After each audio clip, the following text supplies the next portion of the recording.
What if I told you that cancel culture was not born on the internet, but in the agora of ancient Athens, that before there were digital mobs, there were juries of fearful citizens, and at the center of it all stood Socrates?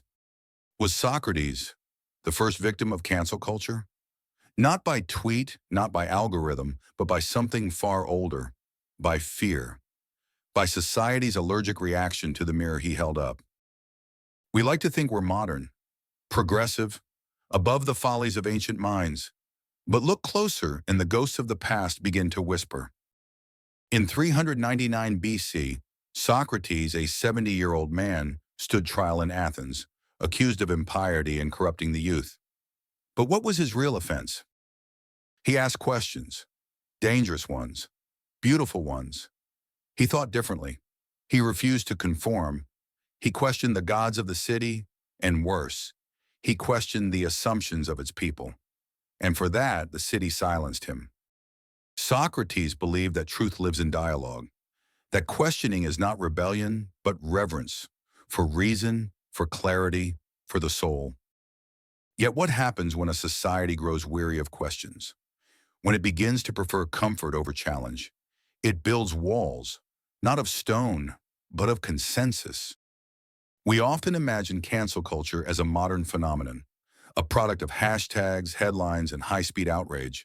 But Socrates' story reminds us, there is nothing new under the sun.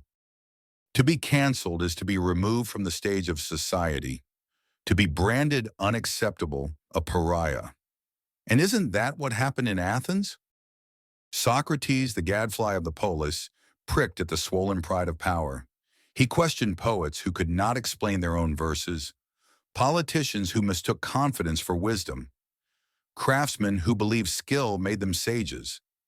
He made the comfortable deeply uncomfortable, and that made him dangerous, not because he incited violence, but because he incited thought, and the democracy that gave him voice took it away.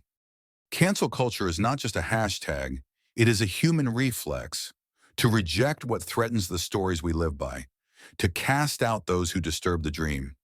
In Athens, they called it democracy, but it was also a fear machine, afraid of dissent, afraid of a mind it could not control, so it killed the questioner.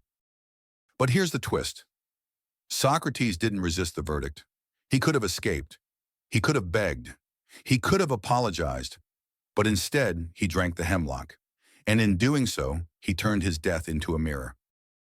He knew that truth is not a static sculpture, but a chisel that carves through illusion. He forced Athens and us to ask, what kind of society silences its wisest voice? Who defines offense? Who benefits from silence?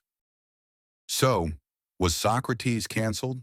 Perhaps, but not like a disgraced celebrity or a shunned influencer. He was canceled by the timeless discomfort of being confronted with the truth. He stood at the crossroads between freedom of thought and fear of its consequences. And that crossroads is still with us every time we punish a question simply because it disorients us. Every time we silence a voice, not because it's wrong, but because it's inconvenient. Socrates drinks again. Let us not mistake peace for progress or silence for civility. Let us remember that the roots of philosophy are not in agreement, but in the tension between minds. We cancel when we fear complexity. But the examined life requires discomfort, and philosophy begins where certainty ends. So no, Socrates wasn't canceled in our modern sense, and the hemlock was only a cup. The real poison was fear. Let us not fear the questioner. Let us become them, because the hemlock wasn't the end. It was the beginning of thought. If this made you think, subscribe and share your thoughts in the comments. Your voice matters. The dialogue begins with you. Because in a world quick to judge, choosing to question is a radical act. Until next time, keep questioning, keep thinking, and never trade truth for comfort.